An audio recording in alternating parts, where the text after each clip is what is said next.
السلام علیکم ورحمۃ اللہ وبرکاتہ۔ استقبال ہے ناظرین آپ کا ہمارے یوٹیوب چینل HS آفیشیل میں۔ سامعین، ایک مضمون سوشل میڈیا پر کافی گردش کر رہا ہے، آپ حضرات کی خدمت میں پیش کرتا ہوں۔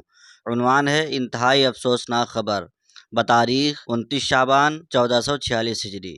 رات کے وقت یہ افسوسناک واقعہ پیش آیا کہ جمعیت علماء ہند مالیگاؤں میں علماء اکرام اور سفراء حضرات کے ساتھ جمعیت مولانا محمود مدنی کے لوگوں نے بدتمیزی کی ہے۔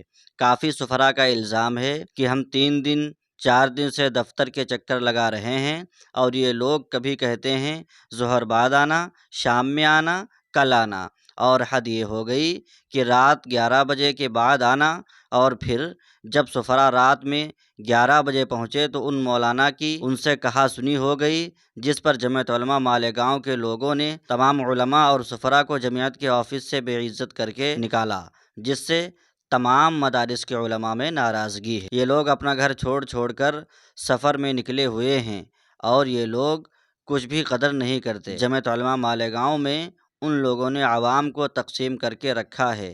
جب سفراء مسجد میں پہنچتے ہیں تو جمعیت مولانا محمود مدنی اور جمعیت علماء مولانا ارشد مدنی دونوں گروہوں کے لوگ پوچھتے ہیں کہ کون سی تصدیق ہے۔ اگر عوام موافق نہیں ہے تو جو جس جمعیت کو مانتا ہے وہ چندہ کرنے اور دینے سے انکار کر دیتا ہے۔ یہ بھولی بھالی عوام بھی جمعیت علماء مالیگاؤں نے تقسیم کر کے رکھ دی ہے۔ عوام تو بیچاری عوام ہے، وہ چندہ دیتے ہیں۔ جمعیت کوئی بھی ہو اور مدرسہ کوئی بھی ہو، کسی کا بھی ہو، لیکن ان کے اختلاف کی وجہ سے لوگوں میں بھی اختلاف بڑھ جاتا ہے، اور جمعیت مالیگاؤں کا جانچ کرنے کا طریقہ جو کہ بالکل بھی معقول نہیں ہے۔ ان کی پہلی تصدیق ہو اسی سال کی، یعنی سفیر پرانا ہو، اب نئے کیا کریں؟ ان کو دارالعلوم کی تصدیق دکھاؤ، مظاہر العلوم کی تصدیق دکھاؤ، گجرات کی تصدیق دکھاؤ، ان کے لیے کوئی معنی نہیں رکھتی۔ اور ایک یہ بھی انتہائی گھٹیا طریقہ کہ رات میں 11 بجے کے بعد ویڈیو کال کر کے مطبخ دکھاؤ، کھانا دکھاؤ، برتن دکھاؤ، جبکہ اکثر مدارس میں شعبان المعظم کے مہینے میں تعطیل ہو جاتی ہے۔ یہ کیا طریقہ ہے معائنہ کرنے کا؟ معائنہ کریں پر معقول طریقے سے کریں۔ اور بھی دیگر خرابیاں ہیں جن کو یہاں ذکر کرنا مناسب نہیں ہے۔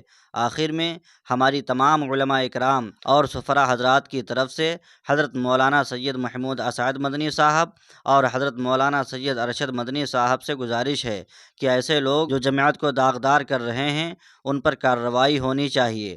امید ہے کہ جمعیت علماء مالیگاؤں کے ممبران کی جانچ کی جائے گی، اس لیے کہ جمعیت علماء کو بدنام کا باعث بننے سے بچایا جائے۔ فقط والسلام۔ سامعین، یہ مضمون لکھنے والے اپنا نام نہیں لکھے ہیں۔ بہرحال اس مضمون کے تعلق سے آپ کی کیا رائے ہے کمنٹ باکس میں ضرور بتائیں، اور اگر آپ ہمارے چینل پہ پہلی بار آئے ہیں تو چینل کو ضرور سبسکرائب کر لیں۔ ملتے ہیں کسی اور ویڈیو میں۔ خدا حافظ۔